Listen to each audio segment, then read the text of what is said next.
Hello everyone, मेरा नाम राहुल मिश्रा है और आज हम लोग समझने वाले हैं सूट बाय इंडिजेंट पर्सन, यानी कि निर्धन व्यक्तियों द्वारा वाद कैसे किया जाएगा।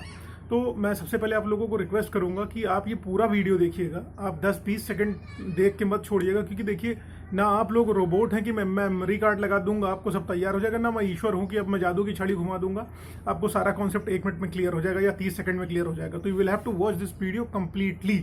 ओके, तो हम लोग इंटेलिजेंट पर्सन शुरू करने से पहले ये समझ लेते हैं कि हमारे यहाँ natural law of justice follow होता है, कि मतलब सभी व्यक्तियों को जो है न्याय पाने का अधिकार है, किसी व्यक्ति को जो है न्याय से वंचित नहीं किया जाना चाहिए। हमारा संविधान भी यही कहता है और जो है नेचर का रूल भी है, ईश्वर द्वारा जो नियम बनाए गए थे, नियम प्रतिपादित किए थे, उनके आधार पर भी यही है कि मतलब प्रत्येक व्यक्ति को जो है, चाहे वो गरीब हो चाहे अमीर हो, संविधान की दृष्टि में भी समान है और ईश्वर की दृष्टि में भी समान है। तो कोई व्यक्ति कैसे न्याय पाने से वंचित हो सकता है?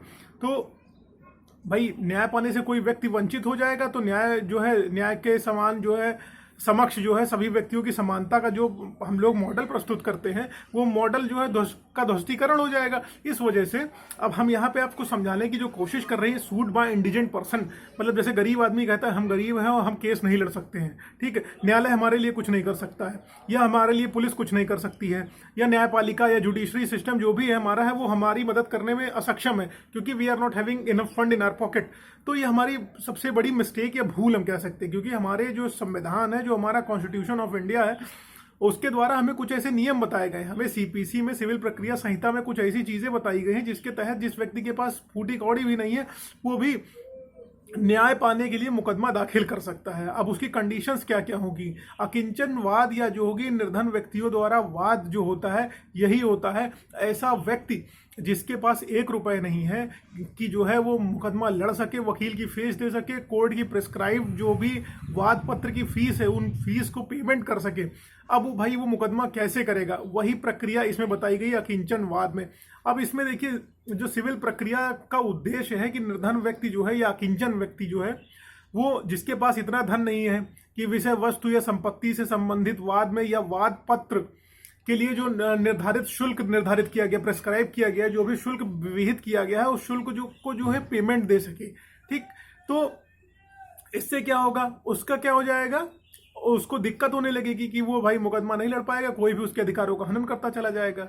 इस वजह से ये अकिंचन वाद लाने की प्रक्रिया निर्धारित करी गई कि जिस व्यक्ति के पास पैसा नहीं है, धन नहीं है, धन का अभाव है, वो भी मुकदमा कर सकेगा, किसी व्यक्ति को जेल में सलाखों के पीछे पहुंचा सकेगा अपने अधिकारों के हनन को लेके या चीजों को लेके।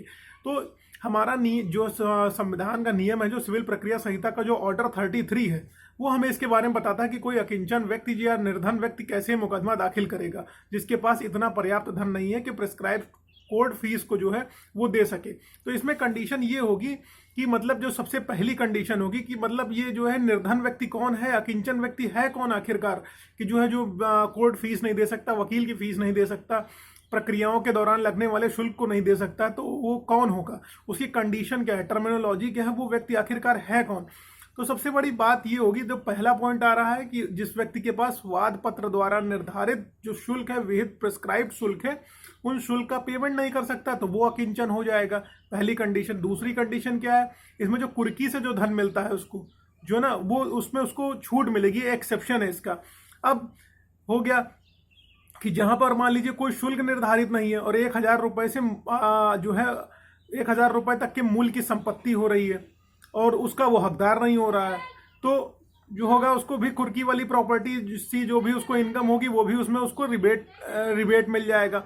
अब सबसे बड़ी कंडीशन हो गई कि आखिरकार कोई व्यक्ति अकिंचन है या निर्धन है, इसके बारे में आप डिसाइड कैसे करेंगे? डिसाइड करने के लिए सबसे पहले जो है ये कंडीशन होगी, जो ऑर्डर 33 का स्पष्टीकरण 1 है, ये बताता है कि न्यायालय में मतलब आपको आवेदन करा जाएगा, आप जो भी रिक्वायर्ड डॉक्यूमेंट है उन सारे रिक्वायर्ड डॉक्यूमेंट्स को, कि आप अकिंचन हो, वो सारे रिक्वायर्ड डॉक्यूमेंट्स आप प्रस्तुत करेंगे। उन सारे डॉक्यूमेंट्स को प्रस्तुत करने के बाद कोर्ट उसको वेरीफाई करेगा एक तय अधिकारी के द्वारा कि हाँ इनके पास ये फला फला प्रॉपर्टी है कि नहीं है, ये इन्होंने डॉक्यूमेंट्स मेंशन करे हुए हैं वो सब इनके पास है कि नहीं है। ठीक है, तो सारा कुछ कोर्ट जांच कर लेगा। एक जो है तय अधिकारी जो भी उनका ऑफिसर जो है नियुक्त करेगी कोर्ट, वो सारी कुछ उस कोर्ट जो है कोर्ट को वो देगा, जो निर्धन के रूप में जो वाद दाखिल करने के लिए जो आवेदन किया हुआ है उसकी आवेदन की पूरी छानबीन होगी नियम 1 के तहत। ठीक है, और जो भी साधन है कि नहीं है उसके पास, ये सबका विवरण देखा जाएगा।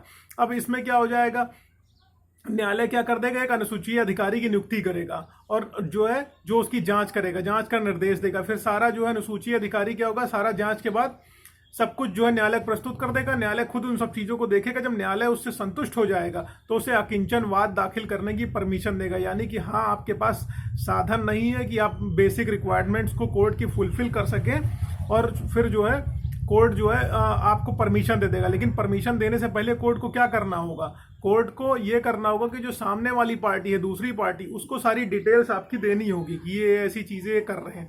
तो उसकी जांच होगी, गवाहियों का गवाही ली जाएगी जो जो आप अपने फेवर में दे रहे हो कि आप अकिंचन हो, और सब चीज़ें होंगी। उसके बाद फिर जो है आपको अकिंचन वाद दाखिल करने की प्रक्रिया में जो है सफलता मिल जाएगी। अब इसी तरीके से देखिए, इसमें एक केस था चायामणि बनाम जो है धर्मानंदा, ठीक है। इसमें क्या हुआ था कि मतलब उन्होंने अकिंचन के रूप में वाद तो दाखिल कर दिया था, लेकिन वो एक्चुअल में अकिंचन नहीं थे। तो कोर्ट ने कहा ठीक है, इनको वाद लड़ने दो, लेकिन इनको फीस पे करने का मौका दो, आदमी को बोलने का मौका दो, क्योंकि यही जुडिशियल सिस्टम की प्रक्रिया है कि नेचुरल लॉ ऑफ जस्टिस का रूल फॉलो करा जाए।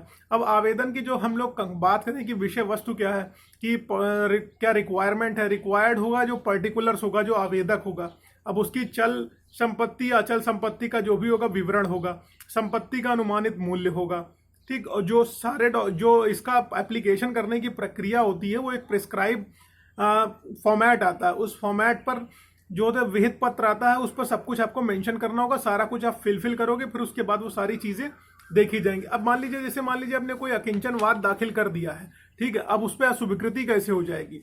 अब जैसे मान लीजिए आपने आवेदन पत्र दिया है, आवेदन पर ये स्क्रिप्ट जो है आपके जो प्रिस्क्राइब फॉर्म है उसमें डिटेल्स आपने इनकरेक्ट फिल कर दी है, तो जो है आपका जो है अकिंचन वाद जो है खत्म हो जाएगा, उसको नहीं माना जाएगा। उसके बाद जहां जांच के बाद पाया जाता है कि मतलब किसी ने जो है अपने आप को अकिंचन रूप में मतलब या गरीब बनकर वाद दाखिल करने के लिए, केस करने के लिए अपनी सारी प्रॉपर्टीज डिस्पोज ऑफ कर दी हैं, तब क्या हो जाएगा, तब भी आवेदन जो है रिजेक्ट हो जाएगा। अब कोर्ट ये वेरीफाई करेगा कि मतलब मान लीजिए आपने अकिंचन बनने के लिए कोई कपटपूर्ण तरीका अपनाया हुआ है, मतलब जो है गलत तरीके से आप जो है अकिंचन वाद दाखिल करना चाहते हैं। और दूसरी चीज़ इसमें हो जाएगी कि अगर जो है आप किसी थर्ड पार्टी को बेनिफिट देना चाहते हैं, किसी तीसरे बंदे को या तीसरी पार्टी को बेनिफिट देना चाहते हैं, तो भी जो हो जाएगा कि आपके अकिंचन वाद दाखिल करने से किसी थर्ड पार्टी बंदे को बेनिफिट हो जाएगा, तो भी उस कंडीशन में अकिंचन वाद दाखिल नहीं कर पाएंगे। अब जो है आप जो है मुकदमेबाजी करके जो है किसी से पोषण प्राप्त करना चाहते हैं, किसी व्यक्ति का हित देना चाहते हैं, तो इस तरीके से अकिंचन वाद जो है आपका रिजेक्ट हो जाएगा। अब देखिए परिस्थितियां ऐसी होती कि जहां एक्सेप्ट करने के बाद भी मतलब कोर्ट रिजेक्ट कर देता है, क्योंकि ये कंडीशंस हैं जो मैंने आपको मेंशन कर दी है। तो इस तरीके से हमारी न्यायपालिका, हमारा जुडिशियल सिस्टम ये हमें निर्धारित करता है कि जिस व्यक्ति के पास धन का अभाव है वो भी न्यायालय में जाकर मुकदमा कर सके और न्याय प्राप्त कर सके। अतः इस तरीके से हमारा अकिंचन वाद आप लोगों को आई होप क्लियर हो गया कि यही लैंग्वेज में आप लिख देंगे तो आप LLB में अच्छे मार्क्स स्कोर कर देंगे। 6 पन्ने का कंटेंट मैंने आपको एटलीस्ट बता दिया होगा इतनी देर में, ठीक है। तो इस तरीके से आप इसको लिखिए, बाकी कोई दिक्कत हो तो मुझे बताइएगा। हाँ, लेकिन आपसे रिक्वेस्ट मेरी जरूर है, इसको सब्सक्राइब जरूर करिएगा। Thank you.